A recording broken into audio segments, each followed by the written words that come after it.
Hello, everybody. We're back. And guess what? Dragons of the Nine Realms has been announced for season two with 7 episodes premiering May 5th. Now, I will say that this is something that is very controversial from what I've seen. There's good scores for Dragons of the Nine Realms, there's also poor ones. I find that most of the people who are vocal about it on YouTube are very much against it. Many times for reasons I'm very confused about when compared to other How to Train Your Dragon TV shows that are usually accepted, such as Race to the Edge or Riders of Berk. But at the same time, this is me, my thoughts, that is them, their thoughts. I just thought I would bring another perspective because, yeah, like this is definitely, like, you can tell this is very much like How to Train Your Dragon copying, except with weird quirks. But there's also really cool things. And honestly, I don't want to demonize anyone for creating this show. I'm planning on watching it on May 5th and excited to see what happens. I really hope that, like, the first season was basically the introductory, which the TV shows never had to do because they had the movie. This one does not have a movie to back it up. So I want to see what this show can do without the support of a movie with these characters. Honestly, I feel like the fact that this is a show without us having seen movie generated characters of these characters is actually a plus for it. And I want to show you. So, we keep on trying to compare Nine Realms to the movies. It's not a movie, it is a TV show. Now let's look at our other How to Train Your Dragon TV shows. Okay, honestly, this one I don't really want to accept as being a How to Train Your Dragon TV show, but at the same time, when like, I've watched Riders of Berk, I've watched Race to the Edge. At the same time, there was a bit of like wanting to calm my eyes out because I love the animation for the How to Train Your Dragon movies. These are not it. They Many of the things that I've heard criticizing the animation for this show apply to these. Like, their eyes are too big. They look like they're Play-Doh. It just okay. They like to make Not Loud look like he doesn't know what's going on, which is something I'm gonna bring out on why I think there's improvements in the Nine Realms story as opposed to How to Train Your Dragon story. I love How to Train Your Dragon. It's my favorite show, but there are some things which they're taking some cool ways, which I think are going beyond. But at the same time, I feel like the animation, it's okay. I do not like they need to work on their flying animation. I believe they have a team which is not familiar with animating flying things. I really hope that gets up to snuff because flying dragons, how could that be in Dragons of the Nine Realms, right? But honestly, if you compare that to any of these, I honestly feel like this is the better picture. Though at the same time, we're covering Thunder's feet. We're not really, but we'll get on that later. But at the same time, I honestly think that if I allow myself to watch these ones with what they did to characters I've already seen on TV or on in a movie, which were amazing. If I allow myself to watch um, Riders of Berk and Race to the Edge, then this one has a good shot too. Like, I honestly feel like I honestly enjoyed watching. I personally enjoyed watching mm, um, um, Nine Realms over these because I didn't have to stare at Astrid's face looking like that. Astrid's face looks way better than that, guys. I promise you. Watch the movies. You've got it. But at the same time, I don't have movie version of Tom and Thunder. So I honestly enjoyed watching this show better as far as animation went. Aside from the flying,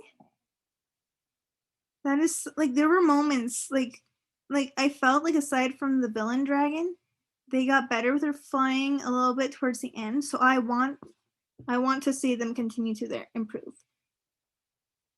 But at the same time, like when I ended up watching all of it in a day, and my mom was asking me, "When is the season 2? I wanna watch it." And I told her, like, it's like season 1 premiered that day, like, "We don't have season 2 yet," and she's been nagging me about season 2 ever since, which is the one of the few shows I've watched that she actually seems to enjoy, which is still blowing my mind. But it's like, I want to see them do better, but I also wanna see more of it, which I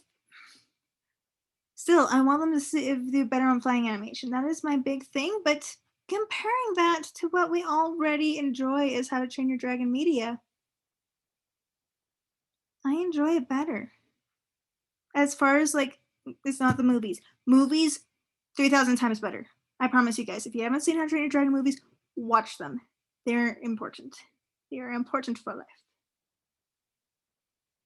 And yeah, my opinion of Rescue Dragons in a nutshell. Let's get away from that.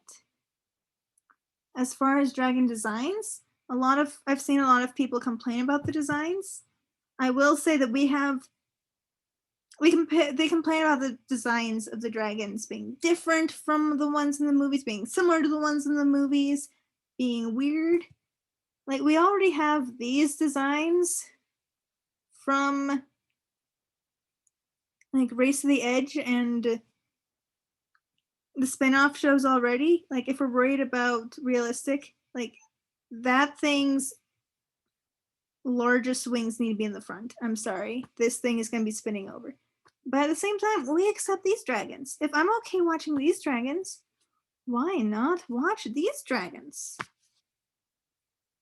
And I will say that like these dragons have been sheltered in a place with lots of resources and they don't have Vikings hunting them down. They don't like they have fish, they have easy prey.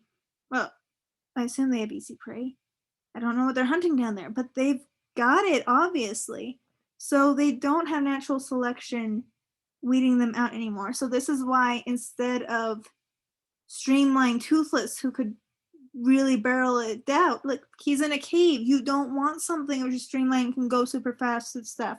This actually Thunder would be more applicable to being in a cave where you want to be slower, you want to be able to be more plotting and not supersonic face smash yourself into a wall, you know? Like all like I don't know about you. I don't think that sounds cool, but I will say that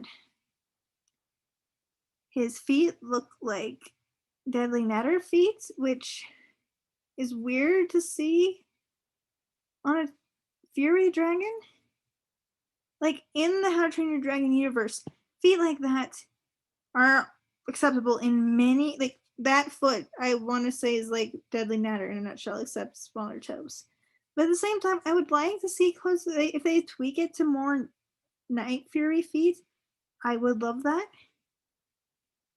Like at the same time, it's like we like down there we have these dragons without natural selection. We also have other dragons which obviously since the the Light Fury came from there, we have dragons we haven't seen before down there.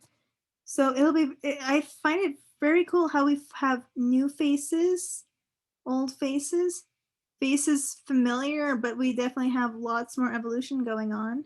If I had to rate these dragons, our Chinese Zippleback would be like he looks like a How to Train Your Dragon movie dragon. I will say that like I like playing Rise of Berk. And when I'm like choosing dragons, like movie dragons, are always like my top ones. Then most of like the spin-off dragons come second, and then like the ones just made for the game I try to avoid unless they have the look of like a movie dragon.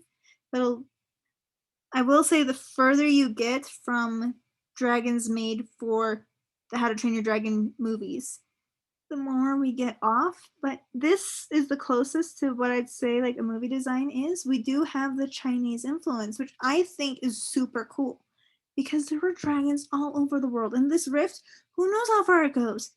Like it'd be really cool to see like the cross between a Zippleback and a Chinese dragon, especially since Chinese dragons were more water dragons. These are down underneath the ocean. Like honestly, I have no qualms about this. This is cool. Second would be Feathers. Like Feathers is cute. Feathers is cool. Feathers is like completely like I've been trying to figure out what she's inspired by. I have no clue. Like Change Wing Deadling Natter, I have no clue teddy bear.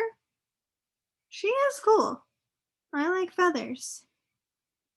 Third would be Thunder, which okay, he's a fury dragon. But at the same time, I think they're trying to equal the playing field. Before, like Toothless was by far the coolest, aside from Skrills, which they didn't have in the movie, which made me frustrated. But we know why, because they wanted Toothless to be the best dragon there.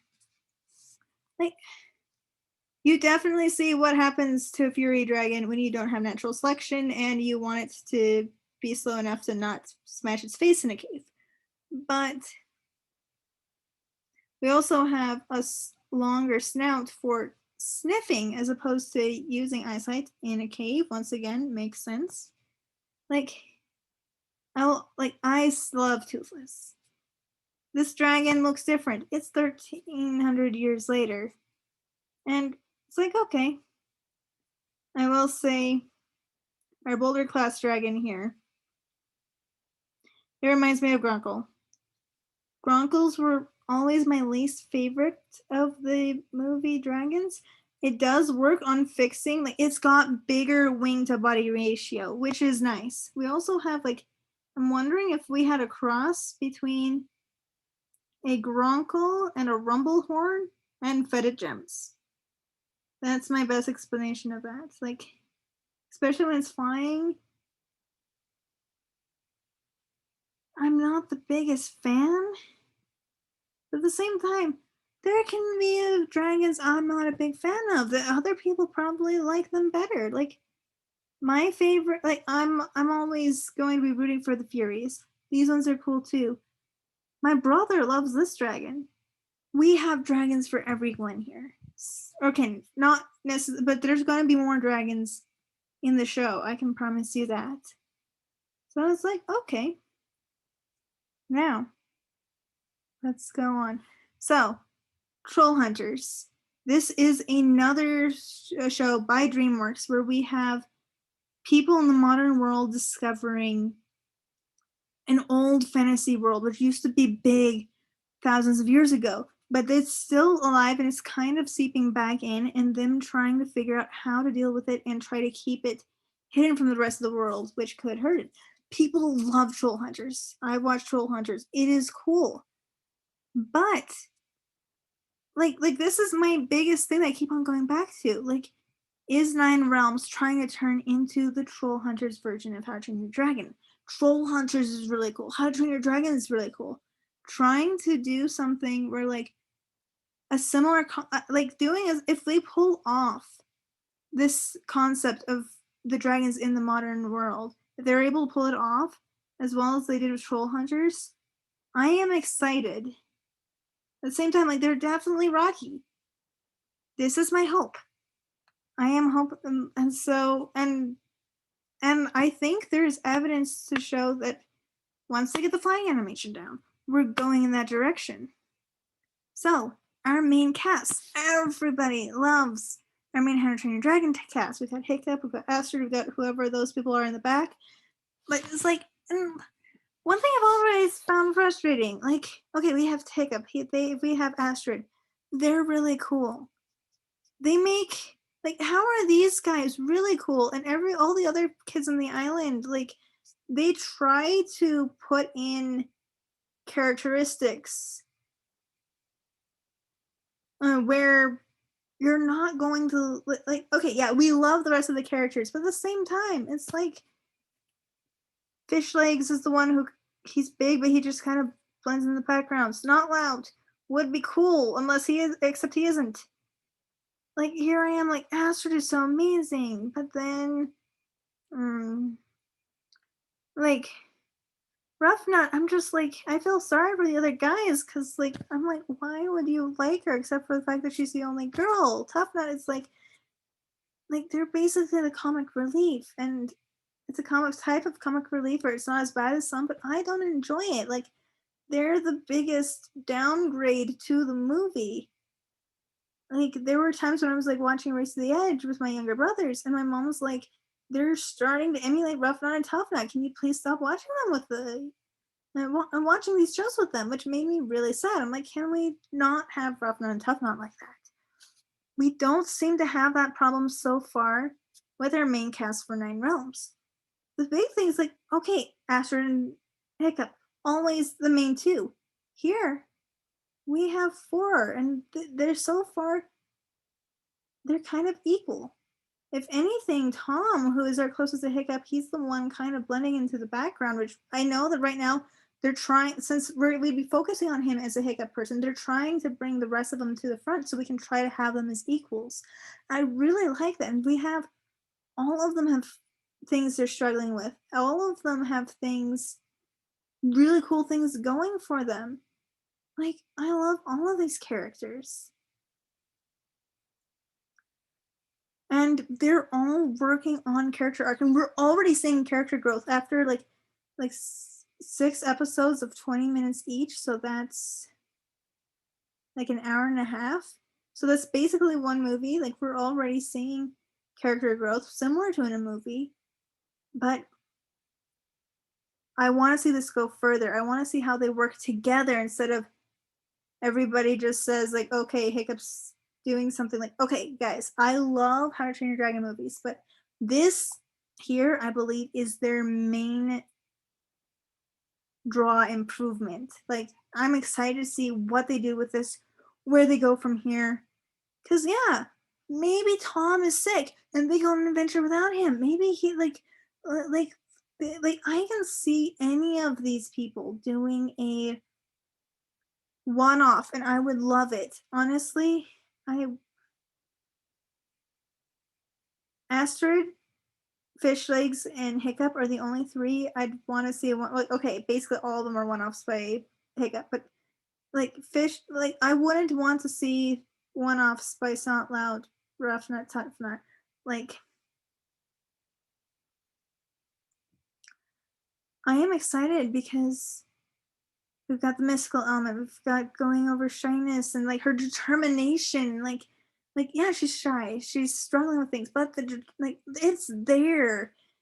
He's trying to figure out how to uh, make both of his parents proud while also finding himself.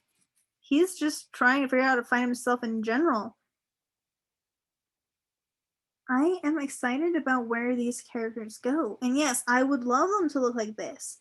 But we're dealing with a medium where Astrid looks like that. So that's what we have to work with. It's not a movie. Would I want to see ah, would I want to see a Nine Realms movie? If they do it right, yes. But right now we have a TV show. This is what we have, and I think that's like since I'm not gonna make my own Nine Realms TV show, I want to see what that happens to it. Now, the biggest drawback, my biggest pet peeve about this TV show so far.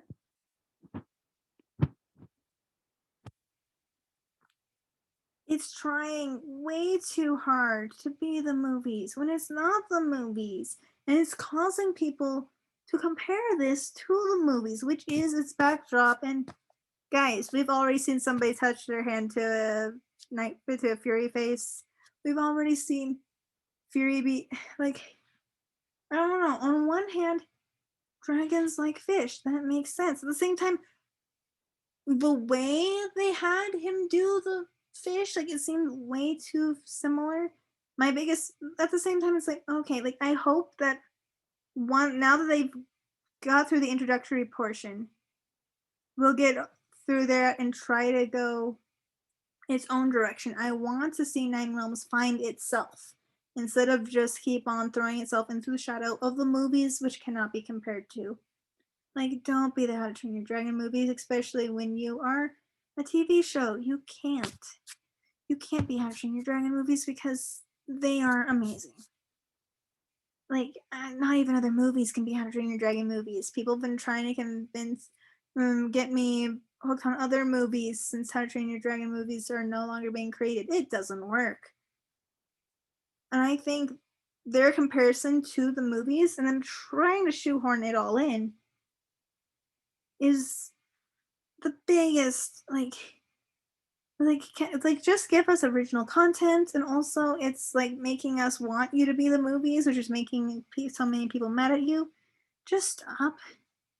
So we have that going on. My biggest problem is the fact that we have Thunder. They're portraying Thunder as the last of his kind or something again, just like before. Like, we already went through that trope. I will say that I have hope that it's not going to be as bad as I feared it was going to be. I'm not going to go into that too much because spoilers. I've already found spoilers for the second series. I have lots of room to hope. At the same time, I really wish that we just had random fury dragons all around, just like how we have the other kinds of dragons all around. I wish we didn't have the oh no, what, like, Thunder's all alone bit. Like, I just want to see a bunch of happy fury dragons, guys. Is that too much to ask? But yeah, the whole thing of like they're trying to do that, which feels too similar to Toothless's situation, because Toothless was a one of a kind. That was kind of the thing. Let's not do that again, because especially since Toothless was one of a kind because of human pressure hunting, humans aren't hunting these dragons. So that is my biggest flaw with it so far. That, and I don't know. I don't know what to think about the big bad dragon. It does remind me of old some depictions of Nidhogg, which is a dragon from the ninth realm in Norse mythology, which I think if they went further more into that would be really cool, like bringing in the nine realms into nine realms, you know? So I really don't know if they just leave that as a one and done deal. I won't be happy about that, but oh well. I have reasons to be optimistic about the future. I am very curious. Okay, so yeah, that is. Oops, sorry. Let me. So yeah, like, I honestly think that this show is on par to the to Writers of Berk, which I've already watched as a How to Train Your Dragon fan. So why not watch this one? I think that it is a new story trying to be comparable to Troll Hunters. I feel the fact that it is trying to compare itself to both How to Train Your Dragon and Troll Hunters is a big, big mouthful. Like, it's gonna struggle, but at the same time, it's kind of cool. And like here, you can really see they're doing way much better with wing to body wing ratio than a Gronkle. Sorry, that is like it's got some interesting things going with it. I really want to see. Like, it did a lot of basically the first season was the exposition. I want to see where it goes with this cast it has given us, because there are some really cool things. Like, these people could do a lot of cool things. And true, Tom is kind of in the front here with Thunder, but at the same time, they're all like, I feel like they're all on equal footing here. They all have equally cool dragons. They've all like, I would want to see episodes led by all of them individually, like if they wanted to. And that would be really cool. The fact that they can do that and have it work well is really cool and says something about their writing. So yeah. I don't know. I don't know the future. And really, I'm not the one making this thing. Other people are putting effort into making it. So, is it gonna be how I would have made it? No, it's not. I would have not made the thunder look like that. I probably would have made Gronkles extinct. Though I know a lot of people love Gronkles. But yeah, I am excited. There are definitely issues that need to be overcome with this story. There's going to be thing that needs to be that I need. Me as a fan of the movies needs to go over. But I am excited. This is a show that I can watch with my entire family. With how diverse my family's interests in is very rare. Yeah, I am excited for May 5th. I don't know what the you guys' opinions on this are. I know a lot of people are angry about the fact that this exists, but if you don't like it, you don't have to watch it. I want to watch it, so this will be fun. Please like, comment, subscribe, and have a good day. Bye.